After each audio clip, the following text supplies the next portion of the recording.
Hello, ladies and gentlemen. It is June 10, 2021, 3 p.m. Pacific Standard Time, and I welcome you today to the Professor Hamamoto's Cultural Forensics program. And today I'm going to be giving a talk on the one, the only Rocky Aoki and the dark origins of Benihana.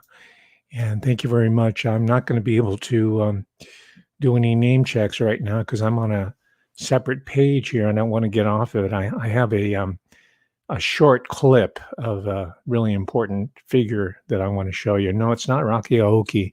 I'm sure you've seen him enough as it is. He was one of the kings of self-promotion. So let me begin here, first of all, with thanking all the Patreons, the patrons on the Patreon. In addition to this twice weekly live stream that I'm doing on YouTube, I'm also codifying the theory and the method that I've been employing professionally for close to 40 years. And this is what I call cultural forensics. You notice that it's now in the tagline here in the window. And the patrons, you're going to get the first access to my ongoing studies, my ongoing research. Some of it is really new to me. I mean, I didn't know that I was going to take the career of Anthony Bourdain in such a way, but that's part of the excitement of this type of process. And thank you again for joining me for this adventure that we're taking together here. But you're going to get supplementary material, and the reason I mention this is because you're going to want to take a look at that excerpt that I sent you of the David Kaplan and Alex Dubrow book. It's titled, appropriately enough, Yakuza, right? And why is this particular book germane to today's talk on Rocky Aoki? Well, I'll just so that you stick with me to the end of this talk and don't just kind of breeze through it. I'll just tell you right off the bat. Rocky Aoki, surprise, surprise. Have you been watching the Anthony Bourdain, or as I call him affectionately these days, Tony Bo piece? And then we went on and his friend Alec Olipea, and I tied together all the different secret society connections there, the Freemasonic, and going back into Kabbalah of the Aix-en-Provence area, southern France, and how it migrated through Paris and all through the world. It's really interesting. And it's all done through the medium that most of us take for granted, which is food, cuisine, right? It's a perfect front. It's a perfect vehicle to get through a lot of complementary agendas, ranging from high-level power politics to money laundering and just, ordinary economic intercourse as well. It covers it all. It brings celebrity together with these days middle-class people who are watching all these food shows on television or on cable TV. We're fascinated by it. We're obsessed by it. And as I stated the last time, this is part of the buildup to that ripping away of our food culture, whatever country you're in, America, or it could be Germany, Italy. I'm saying that it's a buildup to the point where we're going to be wrested away from these moorings, these anchors, right? And this is part of the process we're going through here. And I'm going to argue that Hiroaki, otherwise known as Rocky Aoki, was an early manifestation of this process as early as 1964. 1964 was when he started his first restaurant, way back when. So we're going to take a voyage back into the time machine. Even before that, we're going to go into the end of World War II, because that's where he was born. I think during World War II. I think he was 8 years old when the war ended. So he has direct memories of it. And his father, of course, and his mother, his mother and father, his parents were let's say, survivors of the bombings, fire bombings in Tokyo. So he comes out of some pretty harsh circumstances. But as we've seen before, that seems to be the pattern for recruitment into this type of work here. Because make no mistake about it, and he himself, it's no secret. Rocky Aoki is not a chef. He has very little to do with food, let alone cuisine. I mean, it's I think he ran an ice cream cart one summer in Harlem where he supposedly saved up all his quarters that amounted to $10,000 after the end of a summer. I mean, that was a lot of money back. That's a lot of money now. And it sounds like one of those stories, right, written by the PR people. I suspect that $10,000 came from connected sources, and we're going to get more into that as this story begins to unfold here. So, thank you again, my dear patrons, and you want to sign up for that because there's a lot of material that feeds into this this type of work that I'm doing here, this cultural forensics. So, as I usually do, I bring in a little bit of my own background. I want to establish that this is a topic that's near and dear to me, and not just because of my ethnicity, but I have a scholarly and an intellectual interest and appreciation of Japanese and Okinawan society. I am a third generation American of both Japanese and and Okinawan parents, Okinawan American. They were both born and raised in Hawaii. I was born in Hawaii, but I grew up in Los Angeles and Orange counties. If you've been following these shows, you probably know that already. But I've always maintained a strong interest in Japanese society and culture from childhood. And you would think, okay, what's so unusual about that? Well, I'll tell you, when I was a kid, anything associated with Japan was, ugh, it was almost forbidden. You were not supposed to identify. You're supposed to hate it. I mean, you had all these John Wayne movies playing all the time, these war movies to the 1950s and 60s.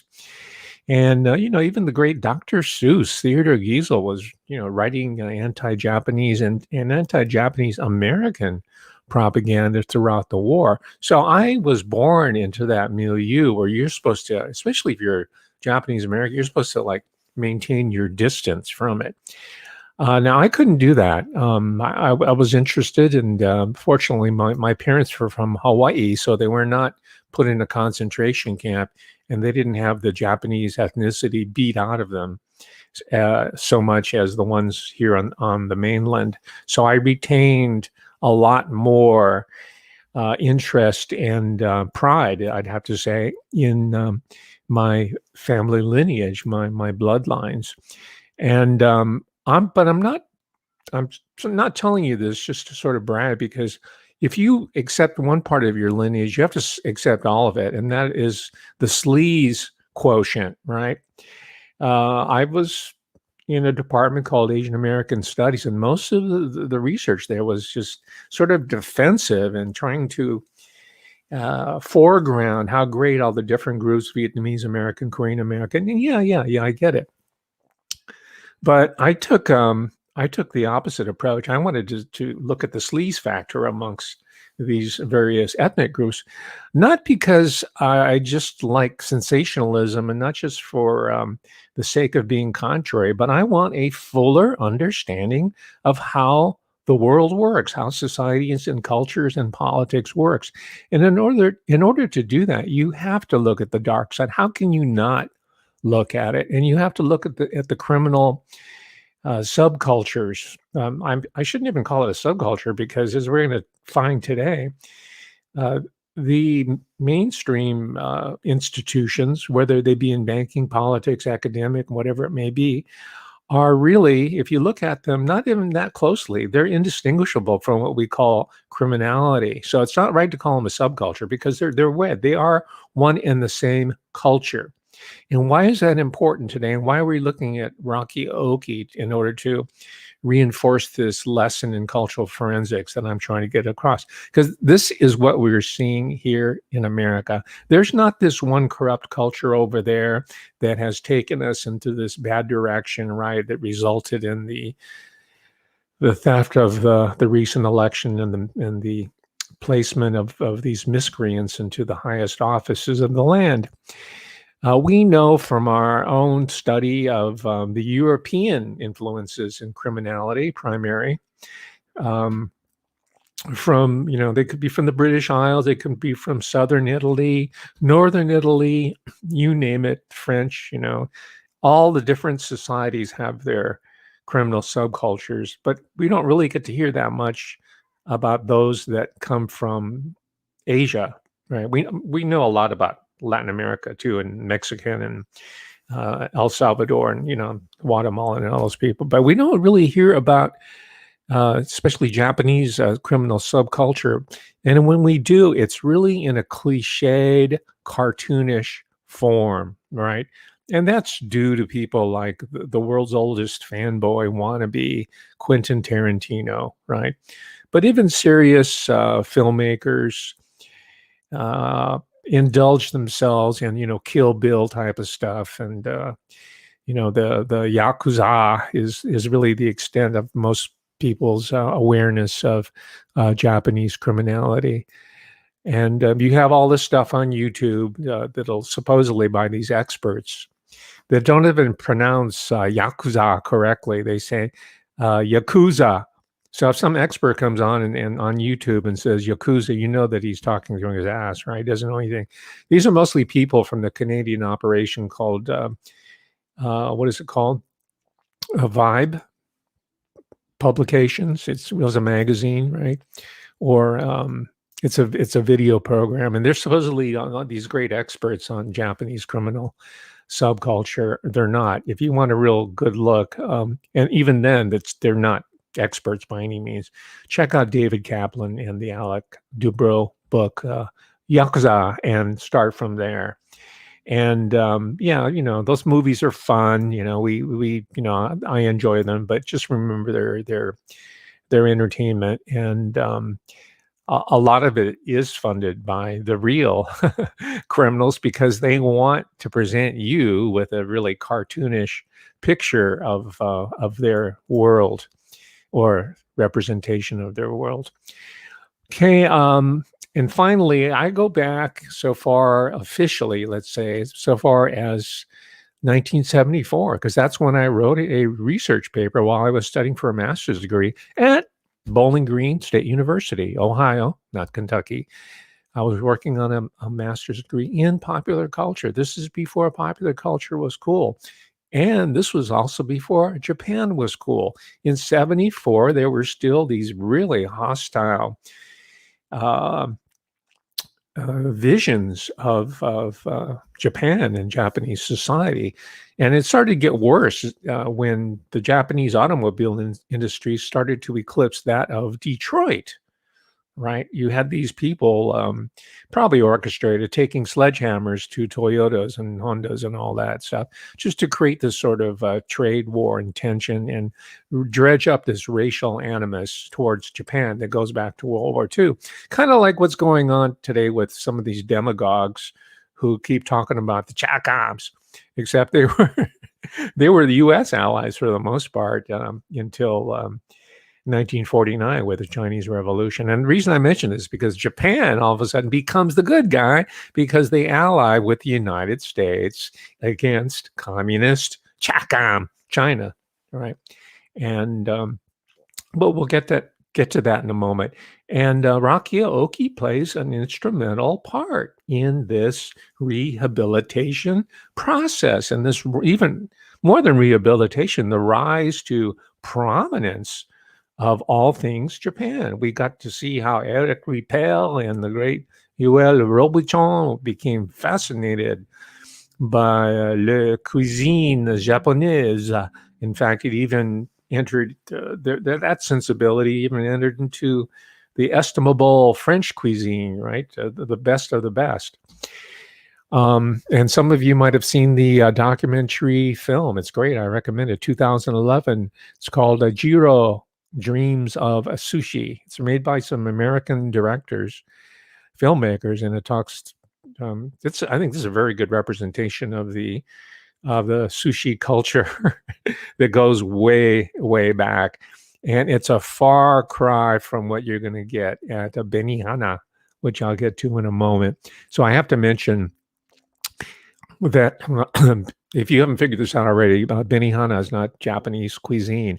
It's a representation of a Japanese cuisine, just like Disneyland is a representation of Frontierland, of the world of tomorrow, of what else do they? Fantasyland, right?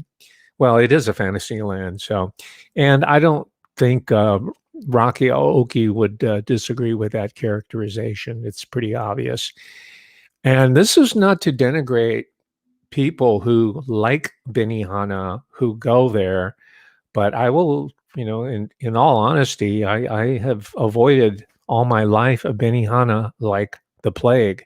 The only time I went to a Benihana was when a Jordanian friend of mine insisted that we go there. This was one on Newport Beach, by the way. It was one of the early ones. There was Japanese food was not really that popular, and I use Japanese in air quotes, right? Because it's a show, right? So I went with him, just to please him, and I didn't have the heart to tell him that Amjad, this is not Japanese food, Would you, are you going to take me and have some falafel and say this is Jordanian cuisine? No, I didn't have, I know better than to insult my host, but I'm just telling you this, that I have avoided. But at the same time, if you like it, that's fine. I have never been to a P.F. Chang's. My brother loves it for whatever reason. Well, I know the reason. He's never been to Asia. He's never been to Japan. He doesn't know what real Chinese food is, and he doesn't know what Japanese food is. And by the way, if you go to China, there is no such thing as Chinese food. It's just called food. So anyway, I'm sure that's true for all different types of national. I'm sure even Eric Ripert cannot get the same type of ingredients here in the USA, the same fish and the different species that he was used to when he was growing up. Okay, because these cuisines are very much a product of their locale, their sense of place, and that might be changing. Because we're moving into the post-cuisine world. We're moving into the post-nature and the post-human world. And people like these celebrity chefs are moving us in that direction, as I stated before. So just to continue, finish up my autobiographical elements here. I finally, I was always interested in Japan, and I finally got my chance to live in Japan as a Fulbright scholar. I had a, pretty exalted and privileged status, at least in Japanese society, where your educators are held in the highest regard in the social hierarchy. So I came as a Fulbright scholar, and everybody in Japan knows what the Fulbright program is. And that program was put in by Senator Fulbright in order to help repair and bring together the relationship between the U.S. and Japan by having the scholarly exchange, teaching and research, and funding that. By the way, through the U.S. State Department, so it's not something neutral. There's a propaganda and a diplomatic component to it, which I can talk about later. And I found out the hard way how politically charged the Fulbright program is, because believe me, they don't want me going to Japan and start sniffing around into little dark corners of the society and culture. And they don't want me talking about the dark side of American society to Japanese students. And I had direct contact. I was teaching at the University of Hiroshima, Hiroshima Daigaku. It's part of the Kokuritsu Daigaku, which is a national universities that that maintain the highest prestige throughout Japan. And then that was in 93, 94. And then I came back about 10 years later. I was a research associate. This time my academic career had already taken off, and I was well established at the University of California, Davis. So I was able to come back as a research associate at the University of the UQs. This is 2004.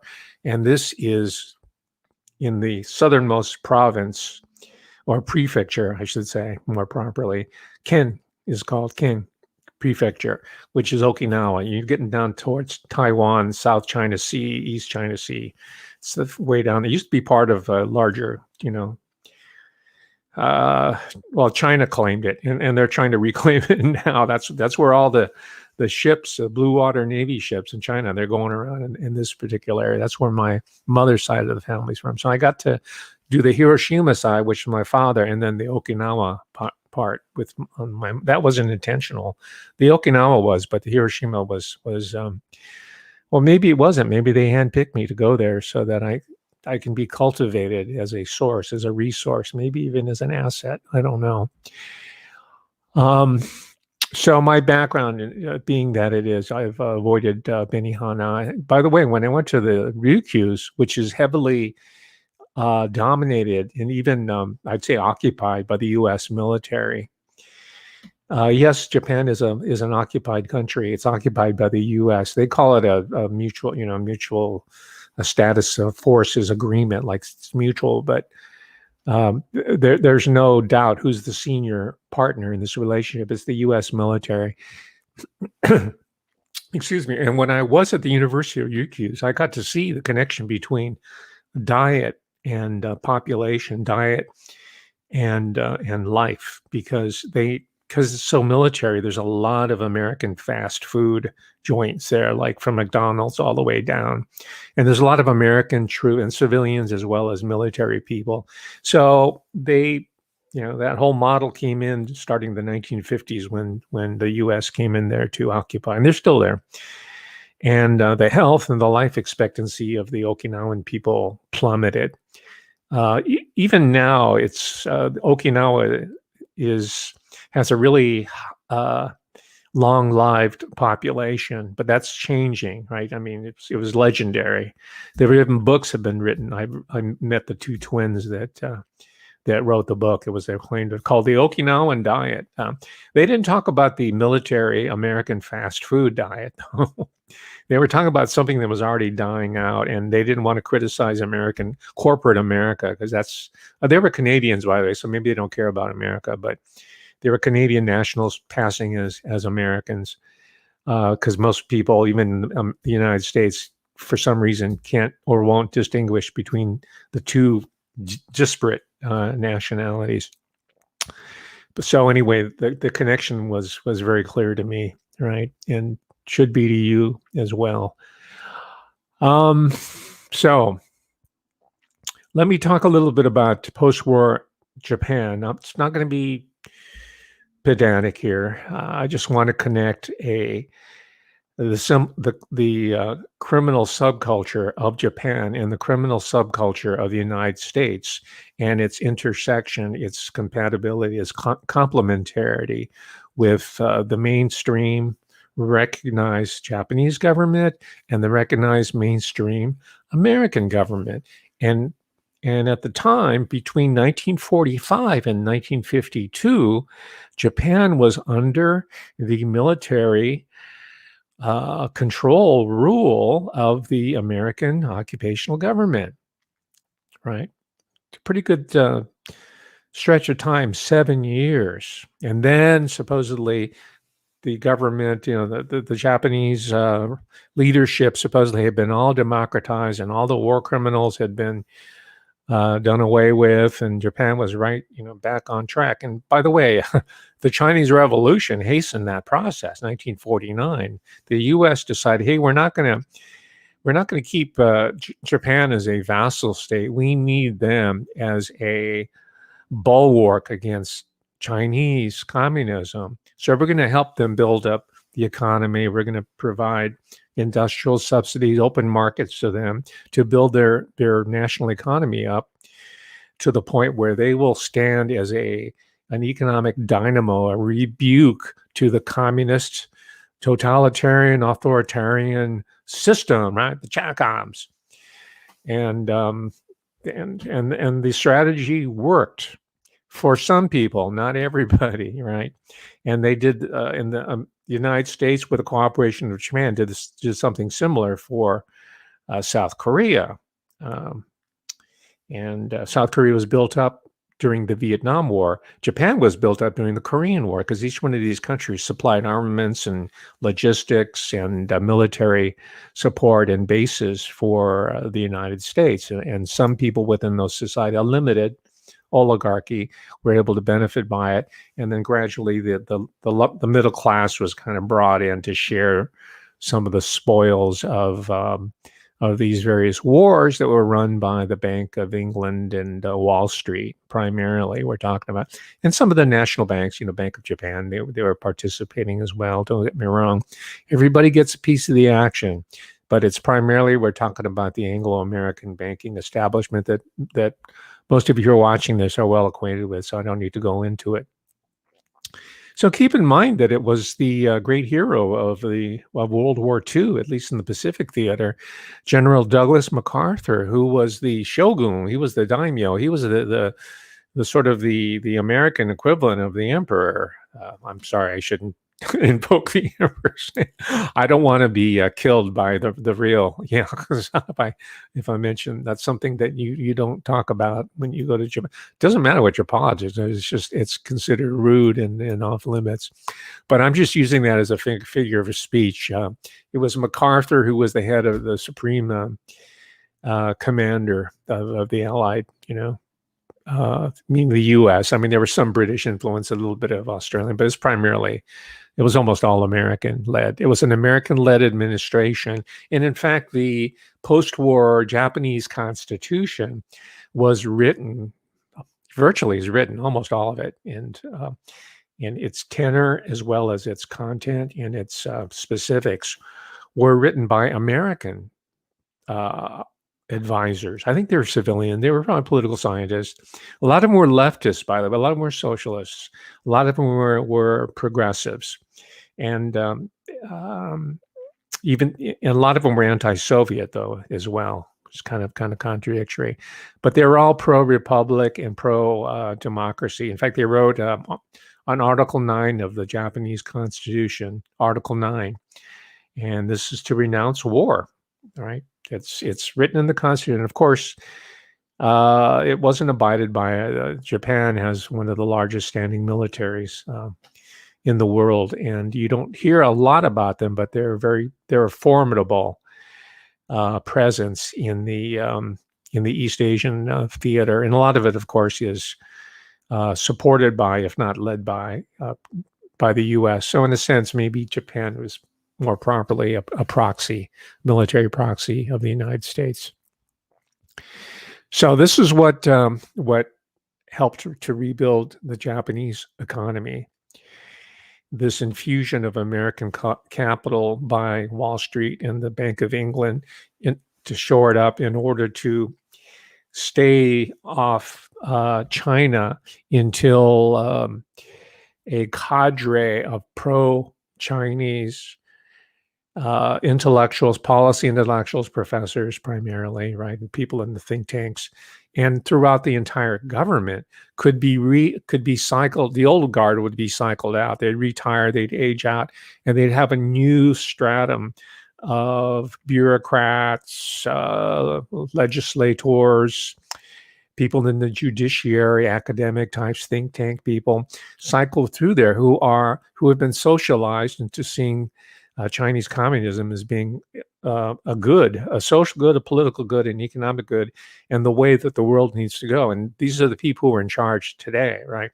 There are people who came out of the 1960s where neo-Marxism or some variation of socialism or social democracy, social democrats, democratic socialism. These are all buzzwords or code words for this larger socialist model that they wanted to see, not just in the United States, but for the entire world. And of course, the end game to that was a unified system, which we call the New World Order or the deep state. That's where we're at right now. And socialism and communism was not the end point, as a lot of these people were suckered into believing. That was a entree. It would be the last stop towards the transhumanist, post-human era. And I think some of them are beginning to catch on that they were duped. They said, "Oh, we thought we were going to help humanity by offering a guaranteed universal income, and we're going to save the environment. And we're going to make sure that we create a hygienic utopia where no one ever gets sick from bacteria and viruses." Right, on and on. They had all these rationalizations. And I think now they're beginning to realize, oh man, that we've been played, right? And these are going to be our most valuable allies, I believe. So stop calling them names, stop calling them libtards, and stop saying that they're pursuing useless degrees, and because they're going to be instrumental to this transformation, and then they're coming over. They were never on the other. They were always with us. They were fellow Americans and fellow freedom lovers who've been misled by the academic institutions, which were bought out by the corporations, and they're all capitalist corporate. These are all these socialists walking around thinking that they're promoting socialism, and it's like, whoa, ultra capitalists that are behind them, right? Transnational capitalists, and some of these entity, they're not all American. In fact, many of them are Japanese as well as Chinese, right? It doesn't really, I mean, it does matter. The ideology matters, but the point is that the end game is what we have to focus on, not the name, whatever label they slap on it. And the end game is a radically diminished population and a debilitated population, one that can't function physically, mentally, and spiritually, and one that's amenable or vulnerable to complete control in every which way. That's the end game there. So Japan was rebuilt, right, but under U.S. occupation and through the 1960s, but it was rebuilt by the same cast of characters that brought Japan into the Pacific War in the first place, right? The Japanese do not call World War II World War II. They call it Taiheiyo Senso, the Great, Pacific War, because their idea of World War II was that they were in Asia, right? They were trying to expel the European bankers' forces represented by England and France, because we know from looking at Eric Lippel and Yoel Robichon that France, the kinder, gentle France that we think we know, has been for a few centuries at least one of the most formidable overseas colonial powers known to in human civilization. And that's where the Freemasonic connection comes in and helped them to sustain overseas power through their overseas lodges and whatnot. Anyway, the same holds true for the most part in Japan. And as well, I'm talking about Freemasonry. I don't know if you realize this, but Japan is a Freemasonic bastion as well. There is a Grand Lodge in Tokyo. In fact, a couple of the not a couple, more than a few, not the majority, but more than a few founders of modern Japan, which is called the Meiji Restoration, where the emperor was brought back to the throne as sort of a figurehead in order to modernize Japan against the European colonial forces. It was Freemasons who helped bring in the armaments and started running the dope and getting into the world system of trafficking all kinds of material and drugs and human beings and slavery, and gearing up for this, these world wars, these conflicts that later broke out into the the Russo-Japanese War, the Sino-Japanese War, and later World War II, the Pacific War, Taiheiyo Senso, Greater Pacific War. So it's the same cast of characters. Just to give you an example, I think he left in 2020, but he was the prime minister before the current one. His name's Abe Shinzo. Abe Shinzo. He was an office for about 8 years, but he's the grandson of Kishi Nobusuke Kishi, and Kishi was the sort of like the I won't say emperor, but he was like the ruler of Manchuria, Manchukuo, they called it in China, when Japan had taken it over as a result of the Sino-Japanese War. So he was running it there. And guess what? It's this same Kishi who was brought back in the post-war period by the U.S. occupation government, right? And there's all kinds of literature on this. It's not just me editorializing. There's a lot of mainstream and otherwise that says that U.S. intelligence, including the Central Intelligence Agency, has had their hand in internal Japanese politics and economy from the very beginning, continuing to this very day. And it even manifests itself in seemingly inconsequential, innocuous, and even sort of funny and humorous types of figures as Rocky Aoki, and even funnier, his spawn, like Steve Aoki, the DJ, right? He's bigger than Benny Benassi by far. And also one of his daughters by one of his 3 or 4 wives, Devon Aoki, right? She was the face of Versace, And by the, this is another talk. I should talk about the House of Versace, how mobbed up they were, and why or how and what were the underlying reasons why Gianni Versace was murdered by Andrew Cunanan, who drove all the way from San Diego from the military base. I think he was a MILAB, military mind-controlled individual, and sent over to South Beach, Florida, on this crime spree, killing a bunch of people en route to hit Gianni Versace. Anyway, that's Devon Aoki, right? See all these different degrees of connection we have here? So we have the grandson of one of the great war criminals, unindicted war criminals, I should say. He might have been in prison for a short time, but Kishi was let out. And he was installed as the very first prime minister under the new Japanese constitution. This is Kishi Nobusuke, who is the grandfather of the most recent, just prior to the current one, prime minister, right? And his name's, again, Abe Shinzo. And if you want a name for this, check it out. His name's Major General Charles Willoughby. He was the commander of U.S. intelligence, G2, during the occupation, right, which ended in 52. I should say ended in quotation marks, because that hand, Willoughby's long gone, but that hand remains very much present in Japanese politics, culture, and economy. It's more in the vein of soft diplomacy. And the ultimate in soft diplomacy is Benihana, right? Which I'll get to in a moment, right? Get them through the stomach, right? We know this from looking at Tony Bow and Julia Child and Martin Yan and all the other people that you in the chat room have come up with. You're supplying, it's the penny is dropped. Now, we all get it now that this is part of a larger psyop that has been run on the American people. So, in response, we're going to get into home cooking, which is my favorite cuisine, by the way. I'd rather have a home cooked meal any day than any of these 3-star restaurants.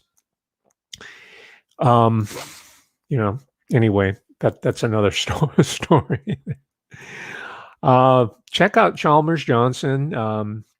He's written quite a bit about the Japanese post-war economy. He says it's the Ministry of Industry and Trade, MITI, that the MITI miracle, that these bureaucracies that helped restore Japan to the great economic powerhouse that is today. I mean, they've had problems for the last 20 years, but they're still a formidable economy. But that's from, Chalmers Johnson. I'm not taking anything away from him. And I told you I met him before. I drove him to the airport once going back from a political science conference in San Francisco. And I followed his work. And he himself admits to have worked as a as a CIA consultant, right, intelligence, as a professor of political science at UC Berkeley. And later he moved off from that and said, no, we've got some big problems with the American empire. The America is not going to last if we just go along this course. And he wrote three books toward that end. So I'm taking nothing away from him. But Chalmers Johnson and your academic specialists do not talk about the centrality of organized crime in this whole process without people, for better or worse. And I'm not saying these are good people, all right? And I'm not an apologist for these individuals. I'm just dealing in real world, all right? It's really dangerous. You're endangering all of us if you're a candy ass and you're a moralist, right? I do believe in morality, but I'm not going to sit here and wring my hands and say, oh, if we were just better people and we had a better curriculum in school and we had, parents teaching their, yeah, fine. I live in the real world, and I know that criminality is a cultural universal, and it's been here probably like, 1 week after the Garden of Eden. We're run on power, we're run on hierarchies. That's a reality, and you and I were born into that. We didn't make it up, and you and I are not going to change that. We don't have to submit to it. Okay, does not necessarily follow we have to submit to it, but we do have to understand it, and we have to look at it realistically and honestly, so we can figure out how we can avoid evade capture, and being ground up into the system. And cultural forensics is one strategy in doing. You can't do it all through kinetic force. You have to do it through neural force, brain force, through thinking, through intelligence, right? So anyway, I'm just saying that because I get a little frustrated by people say, how can you say anything flattering about Igor Kolomoisky, the great Ukrainian? And by the way, his nickname is Chapochik, which means a little Jap, right? Because they see him as being like, a godfather, Japanese godfather, right? And the Ukrainians are, brilliant criminals. And again, I'm sorry if they killed people, but I say let's sit down and negotiate with all of them. I mean, sit down with Sasakawa. I'll get to him in a moment. I should get to him right now, actually, because I'm running out of time. I mentioned the name slightly, Sasakawa Ryoichi, right? He is, and along with a guy named Kodama Yoshio, these are the two people that keep getting mentioned, and there are many more, but they are the two people who have been most written about in the mainstream literature as well as journalistic literature. Sasakawa was arrested and sent to Sugamo prison. It's a military prison. And one of his cellies was a guy named Kodama, who was a straight up Yakuza. Sasakawa comes from a business family. He was upper class. And again, that goes to show you the complementarity between the establishment and the street level thug. And that was more like a Kodama, the enforcer part, right? So you've got the open hand and you've got the fist together working. And think of that when you understand any form of establishment, whether it's Japan or the U.S. You all know the stories about how the Sicilian mafia, the Jewish mafia, worked hands in hand, and the Irish mafia. We were kept out of it. Now we're I'm talking about the Asians mobs, but now we're central to it. Not me personally. Although I think the establishment could really benefit by my cultural forensics, because you're missing like 50% of this whole power structure global here, because you're looking still at Europe. You're looking at the Atlantic connection. I'm looking at Ibero-Asia, which is the Iberian, meaning Latin American, in the Asian part of the world system. And that's why I'm focusing on Aoki today, because he was one of the as clownish as he is, he's one of the key figures that brought the new post-war Japan into the larger popular culture, popular awareness. Now, your specialists knew that. The people who were, Edward Seidensticker or all these scholars from Yale and Harvard primarily, who were in Tokyo translating all the literature and studying it and doing biographies of important people and cultivating certain individuals like Mishima Yukio to get the Nobel Prize, and filmmakers to bring them back on track into this larger. They understood, but the average Joe still had a really disparaging, even condescending understanding of Japanese culture and society. And for those of you who are younger, that's a surprise. It was also my students who were shocked because they grew up in a world where Japan was cool, and everything that from all the hip hoppers and rappers. My argument is that rap and hip hop is a creation of a Japanese consumer electronics, right? The people who were doing it, that's one thing, but you need the tools and the equipment. Where's it coming from? It's coming from Japan, from the boom box, right? The so-called ghetto blaster, to all the electronic instruments, the recording equipment. That's all part of this revolution in the conscious awareness of Japanese culture and society amongst the new generation that grew up beginning in the 1970s, in particular with Hello Kitty and Pac-Man and Sega and Game Boy and all the great Japanese consumer electronics, right? The Sony, the Walkman, and the automobiles and the camera equipment.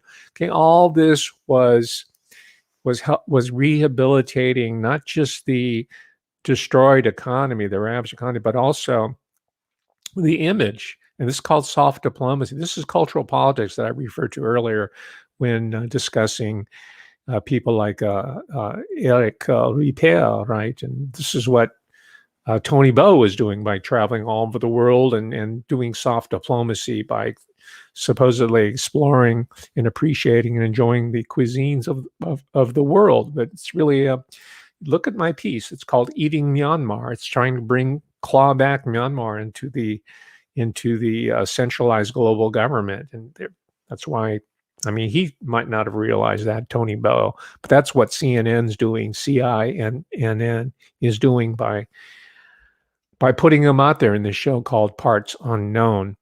And I forgot to mention last time, because I keep talking about transhumanism. Well, gee, these guys are the opposite of transhumanism. No, I think they're leading us into it. I think it's given away by that title of the show, by CIANN, Parts Unknown, because in the near future, we're going to be eating quote unquote foods where the parts are unknown, because they're going to be products of synthetic biology, right? Cultured meat. You're already hearing about that. You're hearing about the insects. Man, you're going to be lucky if you get live insects, right? Talk about sustainable sushi. You'll be lucky if you get anything that wiggles or even was alive at some point. You're just going to be eating some product of a synthetic biology food factory. That's where we're going. And by the way, all the companies and markets that we know and love, right? I mean this ironically, from Trader Joe's all the way to Whole Paycheck, otherwise known as Whole Foods, they're in on it, right? Just like Amazon. Well, you know who owns Whole Paycheck now? Amazon. Jeff Bezos. Bezos.com owns it. So you can see the ducks being lined up in that way. And my deal with cultural forensics is to get off the back foot and anticipate the attack. And any type of strike, you have to have a proper foundation. You have to be able to move laterally, right? Sideways, backwards, upside down, and anticipate the strike. You don't wait for the strike. You anticipate it. And you get your strike in a split second before your opponent. And then you will survive and thrive. So let me get to it, because I'm, as usual, behind time. Hiroaki, or otherwise known as Raki Aoki, his Benihana, he is what's called as a kuromaki, black curtain. The Wizard of Oz, where Toto pulls back the curtain, right? Well, it's the same type of deal in Japan. In puppet theater, bunraku, there's these people who wear black outfits who you're not supposed to notice, and they're masked, right? But they're the ones pulling the strings of the puppet. It's not really string, they're sticks for a puppet. So the image is the same. They're puppet masters, right? That's kuromaki, the black curtain. So uh, Aoki is not a kuromaki himself. He is an employee of a kuromaki, and the kuromaki I've already alluded to is named Sasakawa Ryoichi. He's the guy that was in Sugamo prison, who was going to be sent away, but they needed him to help fight supposedly the Chakam menace, right? The Chinese menace. And by the way, Sasakawa was one of the co-founders of the World Anti-Communist League. Check that one out, right? That was an organization where all this dark money was funneled in through. We have many different analogs today in 2021 in the guise of fighting the war on terror, whatever that might be, right? So that was a WACL. Sasakawa was one of the founders, which meant that he was getting money passed through, probably through the Central Intelligence Agency, also private bankers and other entities. And he was also getting revenue by starting synthetic religions like the Unification Church. Sasakawa is behind the Moonies. That's him, right? Because in a lot of countries, they're tax-free entities. And it's a soft diplomacy. How can a religion be engaged in all kinds of nefarious activities? Very easily, the answer is. So Unification Church is one of them. He was also into gambling, motorboat racing, and he helped build the rebuild the Japanese shipping industry through all these different PR work. These are all means of funneling tons of dark money into the places where the criminal / establishment can feed off of, right? So Sasakawa was instrumental of that. But Sasakawa was a smart guy, and his advisors are smart, who are probably in American and British intelligence as well, and most likely French as part of it, mostly American handlers. But they saw the soft diplomacy opportunity in cuisine and Japanese food. So they sent this wrestler, and by all accounts, he was a legitimate wrestler. I think he's in the U.S. American Hall of Fame Wrestling. And they sent him over to the U.S. and to be a wrestler, and he did some schooling here because he comes from a family who were doing black market type of activities. They talk about it very openly. Everything in Japan in the immediate post-war period was either on rations or was unavailable, including sugar. But his father, Rocky Aoki's father, was able to get sugar for his little coffee shop in Tokyo through subtle negotiations and probably criminal activity, right? So it runs in the family. So they sent him to New York and set up, and then all this crazy man womanizer persona was created, right? He likes to brag how he has 3, 6, 9 children. I can't remember, from 3 different women all at the same time. You read the magazine articles. I'm not going to bore you with it because it's the same story over and over again. But that's the legend that he's building. The sportsman, the guy that flew in the high altitude balloon and was a speed racer himself that almost died. And probably partly true, partly public relations write-ups, right? But there is a direct connection behind Benihana and Sasakawa. From the sources that I read, they were besties. They were business partners. Now, Sasakawa was his father's. He was the previous generation, right?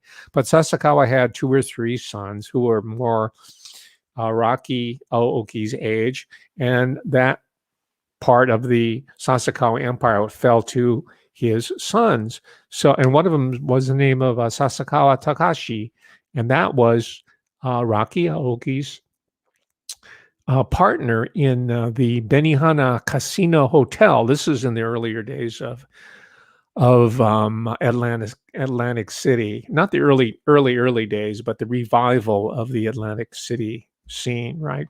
So he had these partners at high level. He was also dealing with local gangster families, the Malamut family, Jewish American gangsters. I'm sure because finance and gangsterism, it's the ultimate free market, free enterprise activity. That's why I'm so fascinated by it, and that's why I think it's wonderful. It doesn't matter. It's the ultimate meritocracy, and because it doesn't matter what color you are, everybody who's involved only recognizes one color, and that's green. Okay, that brings people together, right? Profit seeking, rent seeking, right? But when you start killing people, then you stop, right? That's you only go so far. So again, for those of you who don't like me speaking favorably about people like Igor Kolomoisky, Japochik, or people like the Malamuts or Sasakawa or Aoki, I'm sorry if you're a candy ass, but I'm trying to deal in reality here, and I want to sit down with all of them and negotiate some sort of modus vivendi, just some sort of accord here so that we don't, all of us, die together. And I'm using the strategy that I picked up from this classic movie by Fritz Lang, who later had a career. He was in Germany. He later had a career in Hollywood. Then he went back to Germany. Classic movie M, starring Peter Lorre, right? But who caught the psycho killer, Peter Lorre? It was the criminals. So I'm saying that these gangsters here that I'm name checking today, and the ones that are running around today, whose name I will not utter, I want you guys to come together and put the death dealing people. They're not even gangsters, or they have no, that they're psychopaths, if for lack of a better term. I have better words for them. But let's use them, the men of honor, in order to bring these miscreants, I won't name them, you know who they are, to justice, because the system has already been bought out by them, right? Including the judiciary, the district attorneys, right? The Southern District of Southern, the Southern District of New York, right? All those people, all the way up to the Supreme, but they've all been compromised. So we have to use the M strategy M, as seen in the film, by the way, which was written by his wife, Fritz Lang, directed by him. So check that out. So this is the strategy we got to use. And I think if Rocky Aoki had lived, he's been dead over 10 years now. He might have been ranging into this area, but if he had, he would have been risking his life, because once you do get off the establishment train, the Clinton Foundation operatives will come after you, right? As part of their enforcement arm. So that's the story of Rocky Aoki. Let me see here. I've got some material that I can share with you here. The Shelburne Hotel. Yeah, they were involved. The American Jewish Mafia, the financiers. What's this guy's name? He's a non-entity. He's married to the president's daughter. He was made out to be some sort of really bright fellow. You know who he is. His father was in prison. I blotted out his name, but that mafia, that milieu right there, combined with the Japanese high level establishment mafia government altogether, to try to buy this historic hotel called the Shelburne Hotel in Atlantic City. It says, I'm reading here.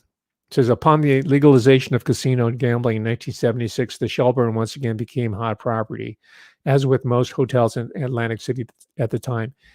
The Malamut family closed the resort in 1978 after leasing it to Japanese investors Rocky Aoki and Takashi Sasakawa, owners of the Benihana restaurant chain, who planned to keep the existing hotel as well as the 31-story tower and casino, calling it the Benihana Casino Hotel. And of course, the food and the margins are very thin. It's thinner than Carpaccio, right? The margins, the profit margins in restaurants, very thin, right?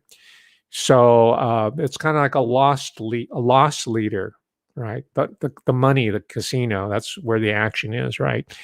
And I don't have to tell you, all of you here, if you're not a candy ass, know what casino, what they're involved with. You've heard the phrase money laundering. I don't really need to go into it. I don't want to insult your intelligence. But, at the same time, they're employing just this one hotel alone are employing dozens, scores, maybe hundreds of people. If you want to talk about suppliers and drivers and whatnot, they're good for the economy. And you're not gonna you wouldn't have an automobile industry, you wouldn't have a distribution system in the United States of America without the Teamsters Union, right? And you may not like Jimmy Hoffa, and you may be horrified in what you saw in the movie, right, about supposedly the Jimmy Hoffa assassination, but that's the reality. Okay, that's the reality that our beloved martyred president John Fitzgerald Kennedy had to operate. That is the reality that our recently deposed president, legitimately reelected president Donald J. Trump. That's the reality that he has to live in. That's the real world. Okay, and you have to ask yourself, what reality do you want? Would you rather live in a reality where a lot of the money is kicked up to people who at least have come from a culture of honor and dignity and manhood, and they don't like cheating. If you cheat them, they don't take it to the courts. They'll deal with you directly, right? So they save us a lot of money on overhead and law enforcement and court costs and all that.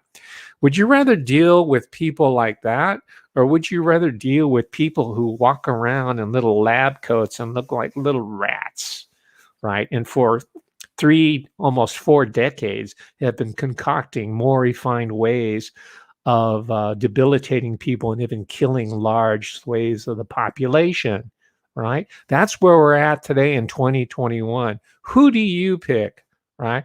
I'll go with, yes, Rocky Aoki. All right, ladies and gentlemen, thank you very much for being with me today. I didn't get to show you this clip of Sasakawa Ryochi. He looks like, somebody's grandfather. He's avuncular. He's very friendly. He's like a top level mobster, right? Okay, that's how they roll, right? Who would you rather deal with? Would you rather deal with Sasakawa Ryoichi, or he's dead now, of course. Or what's his name? Kawaoka. How about Kawaoka, University of Wisconsin? You want a mad scientist like that, Kawaoka? You're going to give him a pass, and you're going to judge Sasakawa? I'll take Sasakawa over this mad dog criminal, Kawaoka, any day. All right, ladies and gentlemen. Maybe the descendants, the men of honor of who work under these syndicates, will bring justice to people like Kawaoka and Fauci and other individuals. That's the M strategy, adapted from the great German director Fritz Lang. All right, ladies and gentlemen, thank you very much. Join John O'Loughlin, George Webb, and myself. I'm a regular guest on Macduff Live. All right, today at 5 o'clock Pacific, 8 p.m. Eastern Time. See you then. All right. Bye-bye. Thank you.